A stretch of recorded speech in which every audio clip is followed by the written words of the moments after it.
Electrical DNA reality TV. अस्सलामुअलैकुम दोस्तों, मैं हूं मोहम्मद अब्बास रमज़ान और आप देख रहे हैं अब्बास टेक्निकल यूट्यूब चैनल। दोस्तों, आज की वीडियो में मैं आप दोस्तों को बताऊंगा कि 4 तारों वाले सीलिंग फ़ैन के कैपेसिटर के कनेक्शन किस तरह से किए जाते हैं। दोस्तों, जैसा कि आपने देखा है कि ये मेरे पास एक फ़ैन है और इसके अंदर से 4 वायर्स निकल रही हैं, जो कि चारों तारों के कलर्स भी 2 अलग कलर की वायर हैं और 2 अलग कलर की, यानी कि 2 रेड और 2 ब्लैक और 2 ग्रीन कलर की वायर्स हैं। तो ग्रीन की जगह पे आपको रेड भी नज़र आ सकती हैं, रेड वायर भी हो सकती हैं, येलो भी हो सकती हैं, मतलब कि 2 सेम कलर और 2 अलग से सेम कलर होते हैं। और इसके साथ ये कैपेसिटर जो है, ये 3.5 का कैपेसिटर जो है, ये हम इसके साथ यूज़ करते हैं और इसके कनेक्शन किस तरह से करने हैं वो मैं आपको इस वीडियो में मुकम्मल डिटेल के साथ बताऊँगा। तो जैसा कि आप देख रहे हैं, ये 2 जो ग्रीन कलर की वायर हैं, इस तरह से आम तौर पे लोग समझते हैं कि कनेक्शन करने हैं। तो जो 2 ब्लैक कलर की वायर्स हैं, इसके साथ मेन के कनेक्शन होंगे, तो ये भी गलत है। और अगर हम इसको ब्लैक कलर की दोनों वायर्स को कैपेसिटर के साथ लगा दें और ग्रीन कलर की जो वायर्स हैं इनके साथ मेन की वायर लगा दें तो भी गलत है। तो कनेक्शन करने से पहले हमें सबसे पहले ये मालूम होना चाहिए कि इसकी रनिंग की वायर्स कौन सी हैं और स्टार्टिंग की वायर्स कौन सी हैं। तो मैं सबसे पहले सीरीज़ पे चेक करता हूँ कि किन वायर्स पे बल्ब ज़्यादा ग्लो करता है। सीरीज़ पे बल्ब चेक करते हैं। ये देखें, मैं सीरीज़ पे ग्रीन वाली वायर पे लगा रहा हूँ और उसके बाद ये ब्लैक वाली वायर पे लगा के चेक करता हूँ। तो ये देखें, जो ब्लैक वाली वायर्स हैं इस पे जो बल्ब ज़्यादा ग्लो करता है, यानी कि ये हमारी रनिंग की वायर्स हैं। यानी कि हमारी रनिंग की वायर्स जो हैं ये हमारी सीधे चक्रों वाली, यानी कि हाई स्पीड वाली जो वायर्स हैं, ये हमारी रनिंग की वायर्स हैं। तो हमने क्या करना है, एक ग्रीन और एक ब्लैक कलर की वायर को पकड़ लेना है। इस तरह से हमने दोनों में से एक एक वायर जो सी मर्ज़ी हम पकड़ के आपस में उनको जॉइंट दे देंगे, यानी कि आपस में मिला देंगे। उसके बाद जो 2 वायर्स बचेंगी ये हमारी कैपेसिटर की वायर हो जाएंगी। इनको हमने कैपेसिटर के साथ लगाना है। कैपेसिटर को लगाने के बाद हमने मेन किस तरह से लगानी है वो भी मैं आपको बताऊंगा। ये सबसे पहले ये स्टार्टिंग वाली, यानी कि ग्रीन जो एक वायर है, ये कैपेसिटर की एक साइड पे लगा दूंगा और जो ब्लैक कलर की एक वायर है ये मैं एक साइड पे कैपेसिटर की दूसरी साइड पे यानी कि लगा दूंगा। और अब मैं इसको चेक करता हूँ सीरीज़ पे।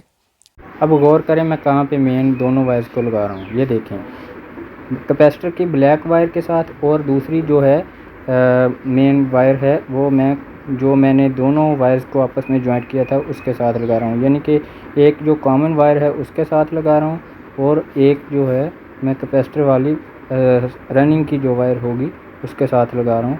तो हमें जो पंखे के चक्कर जो हैं वो मालूम हो जाएंगे, सीधे हैं या उल्टे। तो ये देखें, मैं दोबारा से लगा रहा हूँ। आपको दोबारा से वायर जॉइंट करके आपको चेक करवाता हूँ कि सीलिंग फ़ैन के जो चक्कर हैं, यानी कि सर्कल हैं, रोटेशन है, वो किस साइड को है। हमें ये भी सेट करना ज़रूरी होता है, क्योंकि अगर चक्कर उल्टे हुए तो वो जो सीलिंग फ़ैन का जो चलने का कोई फ़ायदा नहीं होगा, हवा नीचे नहीं आएगी। तो ये देखें, ये चक्कर इसके बिल्कुल ठीक हैं, यानी कि हमारी जो रोटेशन है सीलिंग फ़ैन की बिल्कुल सही डायरेक्शन में है।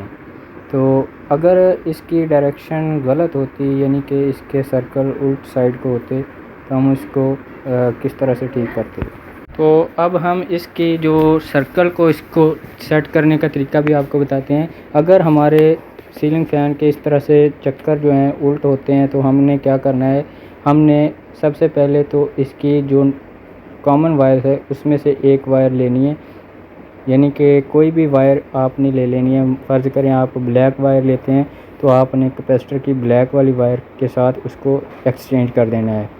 तो अगर ग्रीन लेते हैं तो ग्रीन वाली वायर से आपने कैपेसिटर वाली ग्रीन वायर से आपने चेंज कर देना है। तो मैं ब्लैक वाली वायर के साथ इसको चेंज करके आपको चेक करवाता हूँ।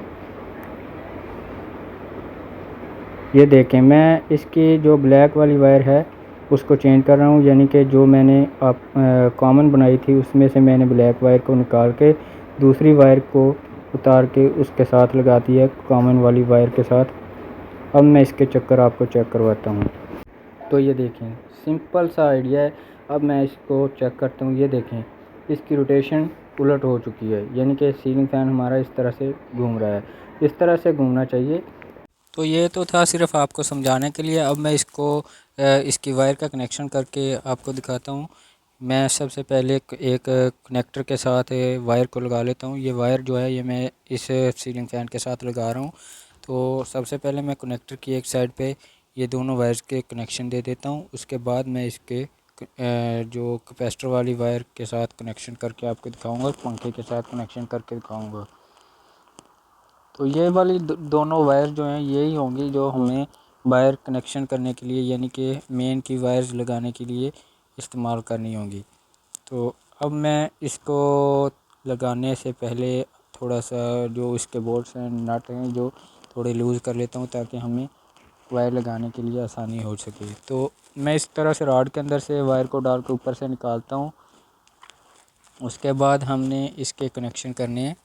तो ये देखें, अब जो हमने कॉमन बनाई थी, यानी कि एक स्टार्टिंग और रनिंग की वायर को आपस में जॉइंट किया था, उसको हमने एक साइड पे लगा देना है।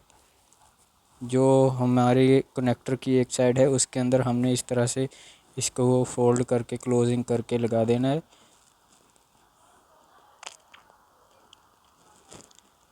ये देखें, इस तरह से मैंने लगाने के बाद इसको टाइट करना है। आप भी इसी तरह से इसको अच्छी तरह से मजबूती से टाइट कीजिएगा। दोस्तों, वीडियो के अंदर आपको अगर किसी जगह से कोई समझ नहीं आ रही तो आप हमें कमेंट्स बॉक्स में पूछ सकते हैं। तो ये एक वायर का हमने छोटा सा टुकड़ा लेना है और उसको कनेक्टर की दूसरी साइड जो खाली होगी वहाँ पे लगाने के बाद हमने जो कैपेसिटर वाली ब्लैक वायर होगी उसके साथ लगाना है। तो मैं इसको भी लगा के दिखाता हूँ आपको। ये देखें, तो इसको मैं ब्लैक वायर के साथ जॉइंट दे के इसके साथ में लगा देता हूँ।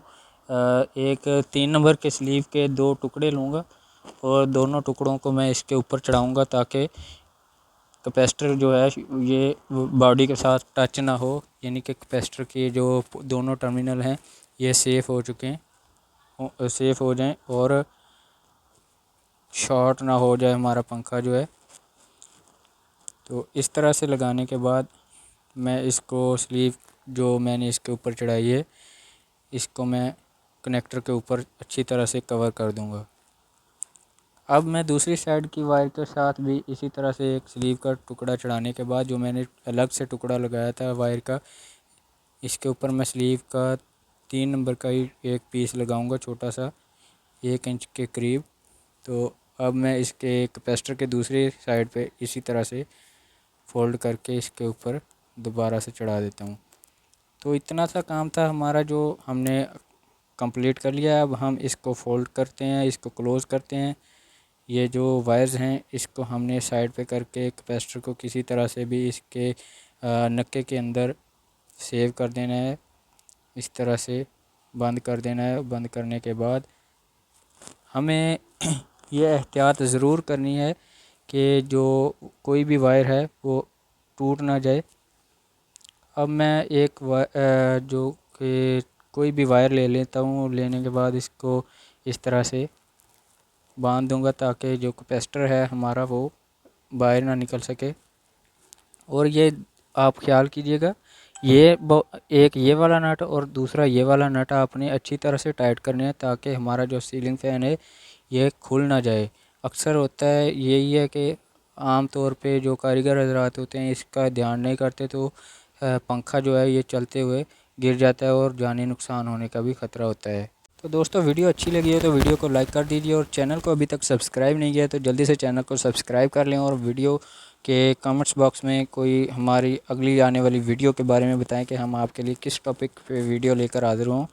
तो इसी के साथ ही इजाज़त चाहते हैं, मिलते हैं नेक्स्ट वीडियो में, तब तक के लिए अल्लाह हाफिज़।